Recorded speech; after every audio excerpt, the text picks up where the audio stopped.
You might have seen Salvation Mountain in music videos or in documentaries. It attracts people. Even for folks who aren't religious, this hill, covered in 500,000 gallons of latex paint and sitting in the middle of the sun-blasted California desert, this hill has something about it. And it was the work of just one person. Leonard Knight was a man who was kind of lost, just cruising around trying to figure out what to do. He discovered Jesus, so he had a mission.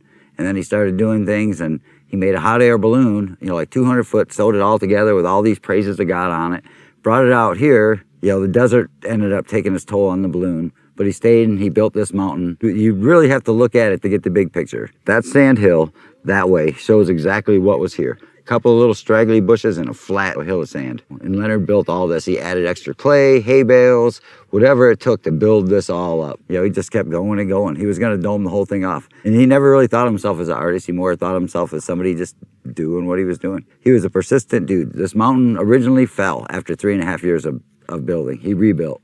He wanted, he had a passion. And this is so beautiful, 28 years of dedication. Try dedicating 28 minutes to something nowadays, realistically. I think about that.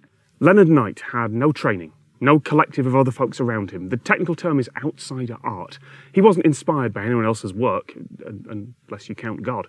He wasn't imitating great artists. He wasn't asking for feedback from friends around him. He just created this, and it resonated with the world. Years after his death, there's a group of people here who give their time preserving his legacy. So we have so many people coming from everywhere. I've met people from little countries in Africa to all over Europe to, floating little islands and this and that. It's amazing. And some people, they come here, for the religional deals on it. Cool. Some people come here for pretty people taking pretty pictures at a pretty place, which is to be respectful, and that's cool too.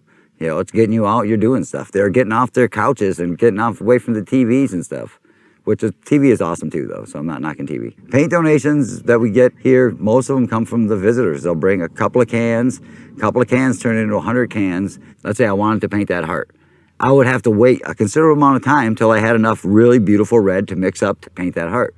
And then it makes it so much more satisfying when you do it. But the best thing is, the art paint comes really from the heart, from the people. Even if this were to fall apart, it's inspired so many people, filmmakers, pilgrims and tourists alike, that it'll live on in memories, in photographs and, yes, in music videos. The moment I knew about it, I wanted to come here and see it for myself. I started volunteering here because I realized how important it was to everybody that came here. And so I volunteered more. And then eventually they had me be like a greeter, and I would da-da-da-da-da. Then I was like, well, can I paint while I greet? Oh yeah, go ahead, da-da-da-da-da. Next thing you know, I'm the caretaker, and I've been living here 1.5 years. In my heart, I'm the preservationist of this place. I've tried to paint it all the same and make it beautiful and keep it, when I fix it good. If I can't fix it good, don't fix it yet. Leave it alone. Leave it alone till you can do it right. The biggest thing is this is about love. Leonard's love was God and his relationship with Jesus, but all kinds of love is awesome. Like these people all just love cruising around and hanging out, doing stuff. That's all makes everything better. And then we don't think about all the dumb crap in this world.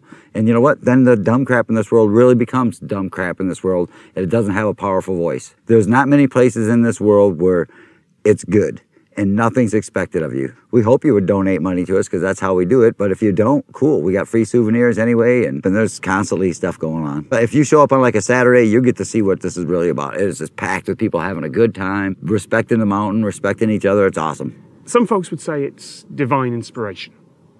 Some folks would be a bit more cynical and say that it had to be someone.